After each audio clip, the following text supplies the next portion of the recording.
കോങ്ങാട് പാറശ്ശേരി പാൽ സൊസൈറ്റി തെരഞ്ഞെടുപ്പിൽ ക്ഷീര കർഷക സംരക്ഷണ മുന്നണിക്ക് വിജയം. അനുമോദന യോഗം DCC general secretary CN Sivadasan ഉദ്ഘാടനം ചെയ്തു. 9 പേർ മത്സരിച്ചു. അതിൽ 8 പേർ ക്ഷീര കർഷക മുന്നണിയുടെ 8 പേർ വിജയിച്ചിരിക്കുന്നു. നല്ല ഭൂരിപക്ഷത്തിലാണ് വിജയിച്ചിരിക്കുന്നത്.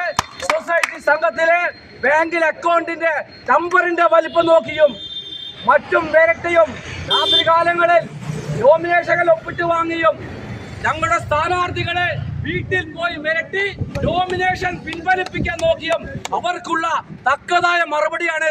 ഇത് പഴയ കാലമല്ല, ഇത് പുതിയ കാലമാണ്. വീട്ടുകൾ പോയി മിരട്ടി നോമിനേഷൻ പിൻവലിക്കുക, അതേപോലെ നോമിനേഷൻ വാങ്ങി പിച്ചു ചിന്തുക, അതെല്ലാം കഴിഞ്ഞ നൂറ്റാണ്ടുകളാണ്. ആളുകൾക്ക് ബോധം വന്നു, ജനങ്ങൾക്ക് ആരാണ് സഹായം ചെയ്യുന്നത് വ്യക്തമായിട്ട് അറിയാം. മുന്നണിയുടെ സ്ഥാനാർത്ഥികളാണ് വിജയിച്ചത്. ഡയറക്ടർമാരായി TU Muralikrishnan, KC Raveendran, VS Sulaiman, S Suresh, K Aruna, A Rathi, K Vijayakumari എന്നിവർ തിരഞ്ഞെടുക്കപ്പെട്ടു. TU മുരളീകൃഷ്ണൻ സംഘം പ്രസിഡന്റായി തിരഞ്ഞെടുക്കപ്പെട്ടു. A രതി വൈസ് പ്രസിഡന്റായും തിരഞ്ഞെടുക്കപ്പെട്ടു. അനുമോദന യോഗം DCC general secretary CN Sivadasan ഉദ്ഘാടനം ചെയ്തു. ഗ്രാമപഞ്ചായത്ത് മെമ്പർ ഹംസ, ഹരിഗോവിന്ദൻ, സന്തോഷ്, രതീഷ്, N രാമൻകുട്ടി ഗുപ്തൻ, പൊന്നുകുട്ടൻ, രഞ്ജിത്ത് തുടങ്ങിയവർ സംസാരിച്ചു. വിജയത്തിൽ ആഹ്ലാദ പ്രകടനവും നടത്തി. അഭിവാദ്യങ്ങൾ